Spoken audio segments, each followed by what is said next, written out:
Boo. Ladies and gentlemen.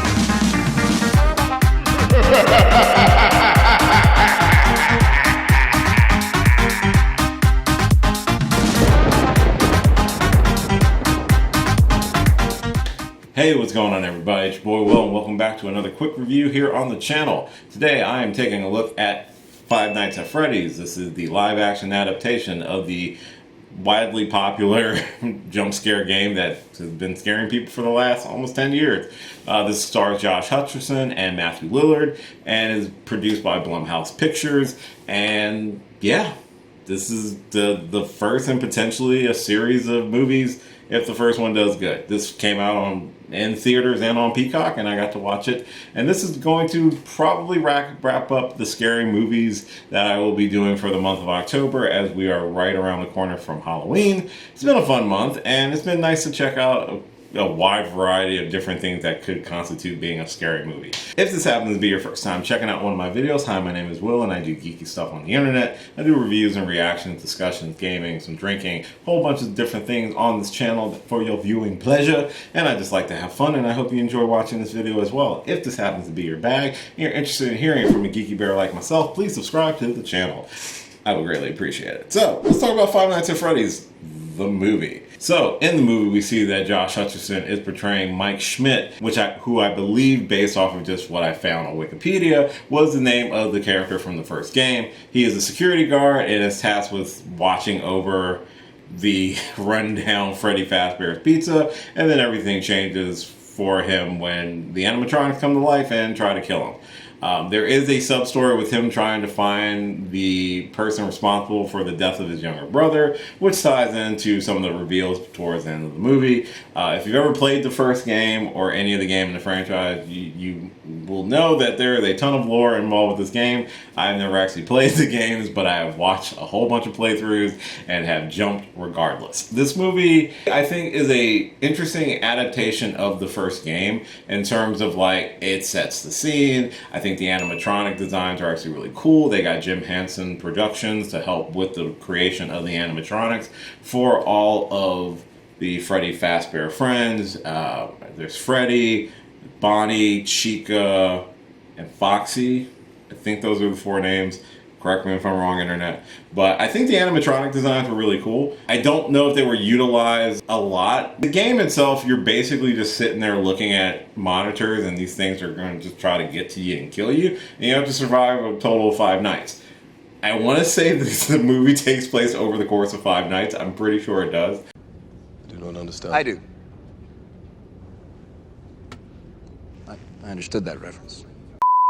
I really liked the animatronic designs, but keeping in mind with the simplicity of the game, on top of the deep lore that the franchise has developed over the last like 8 to 10 years, it sets the stage for those future installments while keeping the spirit of the first game alive throughout the movie. There is a subplot with Mike trying to find out who took his brother, and it has haunted him constantly throughout his life. So he's living in the past, and the movie really kind of points out, like, you should be living now and stuff like that. You're trying to stretch it out into a 2-hour movie, so you try to push all the extra elements in there, the extra characters, the annoying aunt, and the custody battle with his sister Abby and all this other stuff like that. It's fine. I would have been more cool with spending more time with the animatronics and a little bit more time with, like, some of the murder, if that sounds right. It's a solid adaptation, I believe. Again, never played the game. I'm just going based off of what little experience I have with it, but it set the tone pretty well. I mean, like, as he's watching the cameras, there is the sense of unease, but you don't really see much of that sort of interaction between the two until much later in the movie. The first part of the movie is all setting up Mike's struggle and his relationship with his sister, and the whole ghost kid thing, the visions and the dreams he's having and things like that throughout the movie. And so it does a lot of heavy lifting with that. A couple sequences of them actually doing the murder stuff, which is cool and fun. It's actually kind of fun.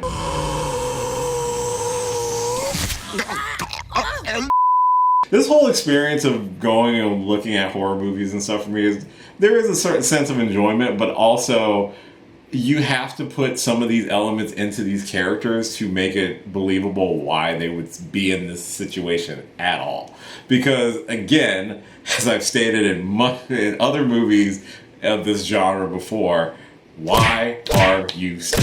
If it didn't have the subplot with him trying to figure out what happened to his brother, it'd be like, dude, you don't need this job. Why are you here? Go do something else, anything else, work at Walmart. I'm pretty sure the toys aren't coming to life in Walmart. I liked a lot of the performances in the movie, albeit there wasn't a ton of stuff with Matthew Lillard's character, which, by the way, you might want to fix that Google because you kind of spoil who that character is, and if you're a fan of the franchise, you know who it is. The character of Vanessa, who's the night security officer who kind of explains a lot of stuff to Mike during the movie. The up and down presentation of her being very friendly and supportive, but also trying to hide her secret, it was just very jarring in certain spots, because it's like certain spots she's like, oh, it's cool, you know, the animatronics really like her. I'm like, don't get near the animatronic. I'm like, okay, girl, come now.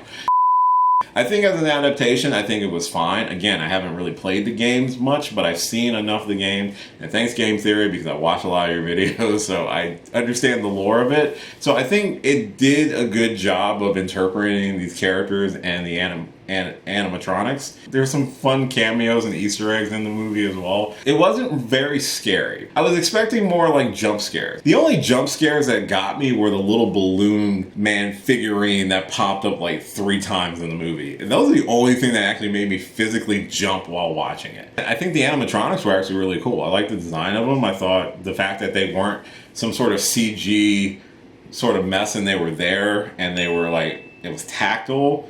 It felt more real instead of just being like, ooh, there's like a creepy monster crawling through the vents or something like that. And I guess that heightened the sense of fear within the movie, albeit it wasn't that scary. Like, it's not a scary movie. You would think when you play the games, it would be scary, but it's not.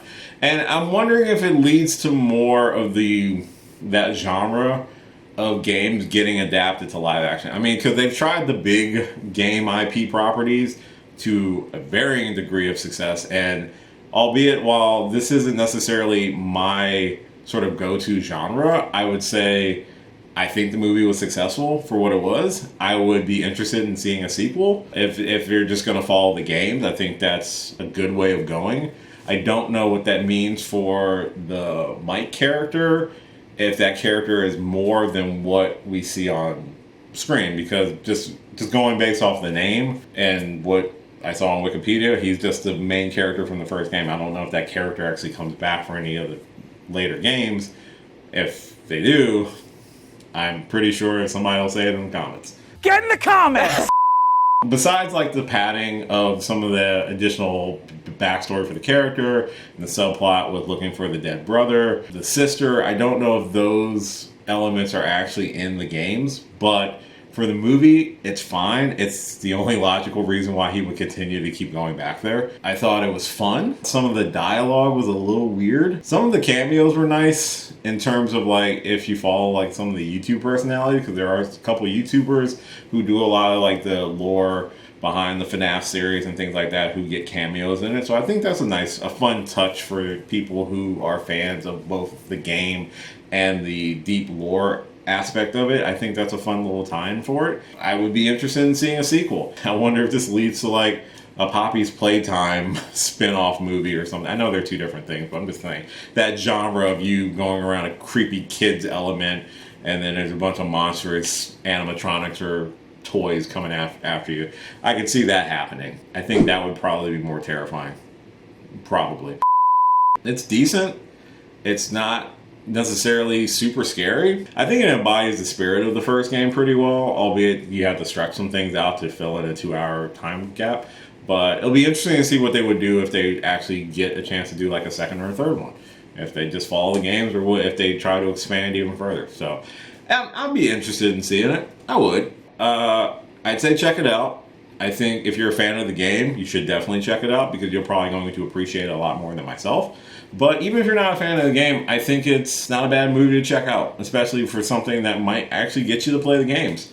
I think the games are probably scarier than the movie is, but Who knows? We'll see what they do if they get a sequel. But anyway, that's going to do it for this review and for most of the spooky season here on the channel this year. I realized I didn't do this last year. I think last year I only did Werewolf by Night. That was the only like Halloween themed movie I did for that year. So this was fun, taking some time to do this. I will be doing a full season review of Loki once that's finished. I am watching Loki. I'm just not doing weekly reviews for it because I wanted to kind of do other stuff. So this was what trumped Loki this year, which is fine because I've done a lot of Marvel stuff and it's nice to take a break and do something different. So besides the little tangent you just witnessed me going on, I do say check out Five Nights at Freddy's and let me know any thoughts that you have about the movie in the comments down below. Thank you so much for checking out this and all my videos. I really do appreciate it. If you happen to enjoy this video and you want to see more of what I do on the channel, please subscribe. I would really, really appreciate it. I don't know if I'm going to get to the 600 goal this year.